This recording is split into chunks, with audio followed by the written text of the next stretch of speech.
Keep your mind clear and open, and you will have plenty of space for all your knowledge. Polishing both mind and wisdom is the utmost importance. Enriching your wisdom will enable you to discern between the logical and illogical in this world, and know what is right and wrong. Follow the paths of every art far and wide, and eventually you will become undeceivable by anyone that walks the earth. Then, and only then, will the real understanding of the way of the warrior bloom in you. A little bit cringe book, but Five Rings by Miyamoto Musashi. I very short book, in my opinion. I think so. I believe so.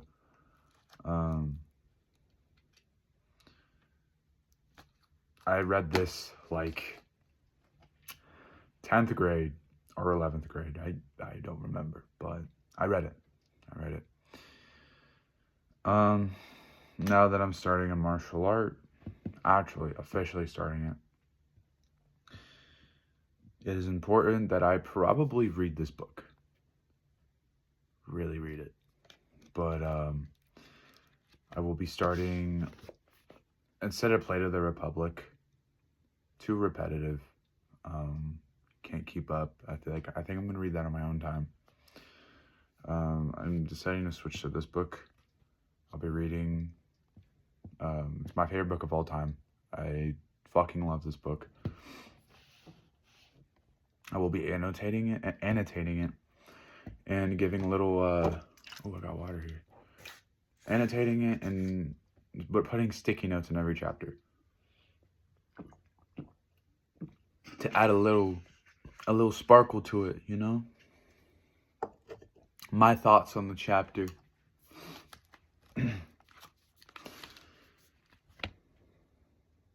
Look for another quote that I think will benefit me. I did just get done taking a shower. I did cardio for 30 minutes.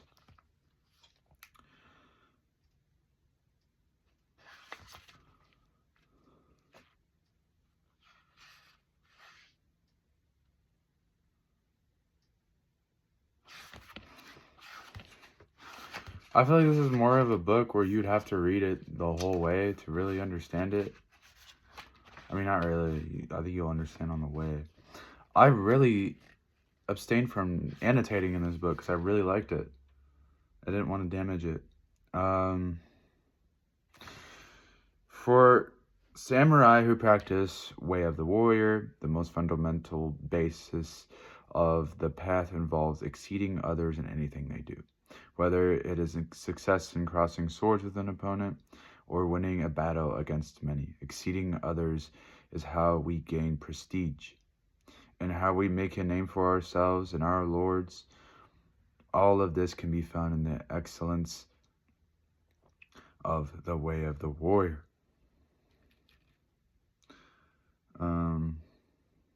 Yeah, I think that's enough for that.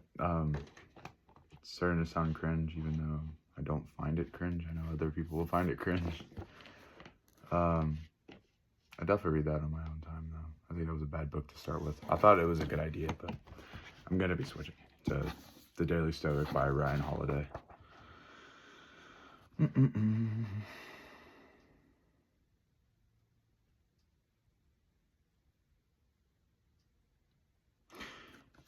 This is a good one.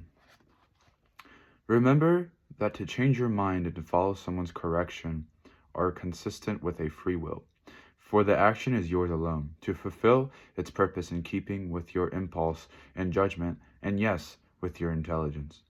When you set your mind to a task, do you always follow through? That's an impressive feat if you do. But don't let yourself become a prisoner of that kind of determination. That asset might become a liability someday. Conditions change, new facts come in, circumstances arise. If you can't adapt to them, if you simply proceed onward, unable to adjust accordingly to this additional information, you are no better than a robot. The point is not to have an iron will, but an adaptable will. A will that makes full use of reason, clarify perception, impulse, and judgment to act efficiently, effectively for the right purpose. Fuck, dude. It's not weak to change and adapt. Flexibility is its own kind of strength. In fact, this flexibility combined with strength is what will make us resilient and unstoppable. Oof. I actually might want to annotate this next quote.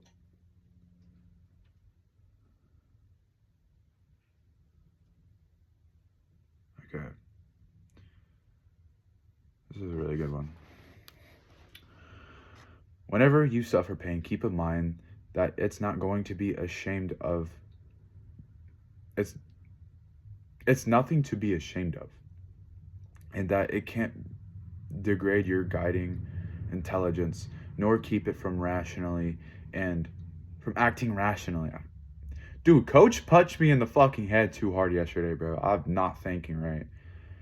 Whenever you suffer pain, keep in mind that it's nothing to be ashamed of, and that it can't degrade your guiding intelligence, nor keep it from acting rationally, and for the common good. And in most cases, you should be helped by the saying of Epicurus that pain is never unbearable or unending, so you can remember these limits and not add to them in your imagination. Remember, too, that many common annoyances are pain in disguise, such as sleepiness, fever, and loss of appetite. When they start to get you down, tell yourself you were not giving in to pain. I'm so fucking annotating that. I'm sorry, I don't annotate in fucking hardcover books, but that was just, I love that. I love that a lot. I go through a lot of chronic physical pain, and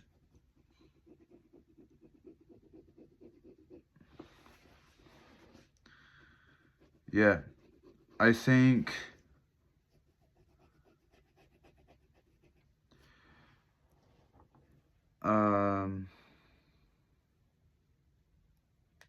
oh, it adds more. Here, let me complete what Ryan Holiday is going to say to that quote. I forgot to say that quote was by Marcus Aurelius Meditations 764. In 1931, on a trip to New York City, Winston Churchill was struck crossing the street by a car going more than 30 miles an hour. A witness at the scene was sure that he had been killed. He would spend some 8 days in the hospital with cracked ribs and a severe head wound. Churchill somehow retained consciousness. When he spoke to the police, he went to great lengths to insist that he was completely to blame and wanted no harm to come to the driver. Later, the driver came to visit Churchill at the hospital. When Churchill heard the driver was out of work, he tried to offer him. The man, what did he offer? The man who entirely killed him some money. Oh, I'm not used to this kind of writing. So when he struck Churchill, he visited him at the hospital and wanted to offer him some money. And then it goes on to saying, more than his own pain, he was worried that the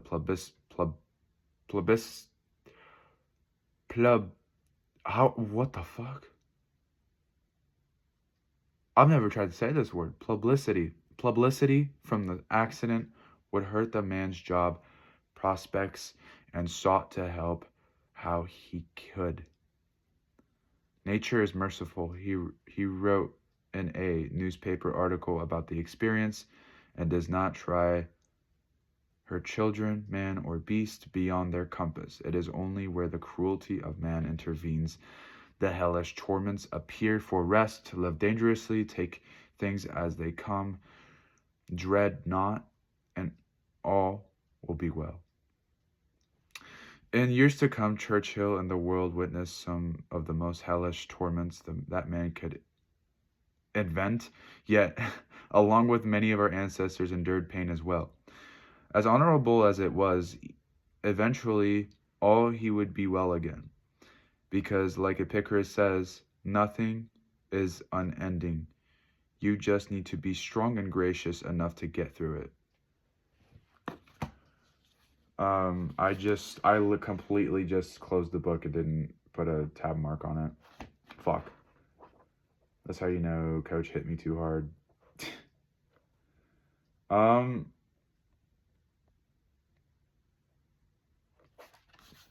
You guys let me know if that's not okay. It's very old school boxing. I'll use these old tabs.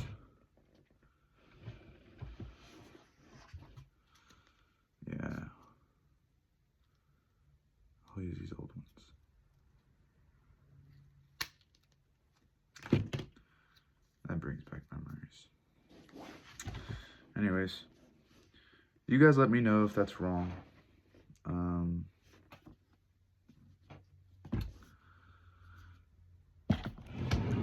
That Coach, I mean, I don't think it's wrong. I don't think so.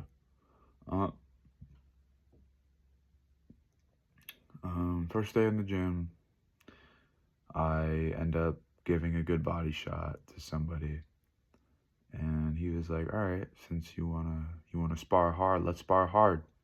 Boom, boom, boom, boom, boom, boom, boom. Fucking got my ass.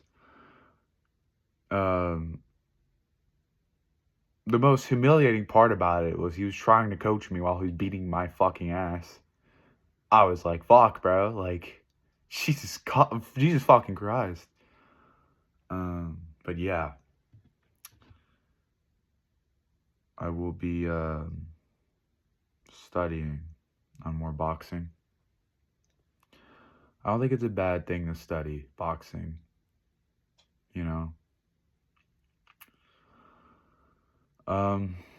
I think it will help.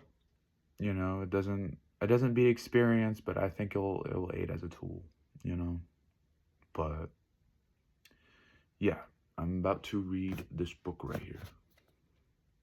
But yeah, that's all I gotta say.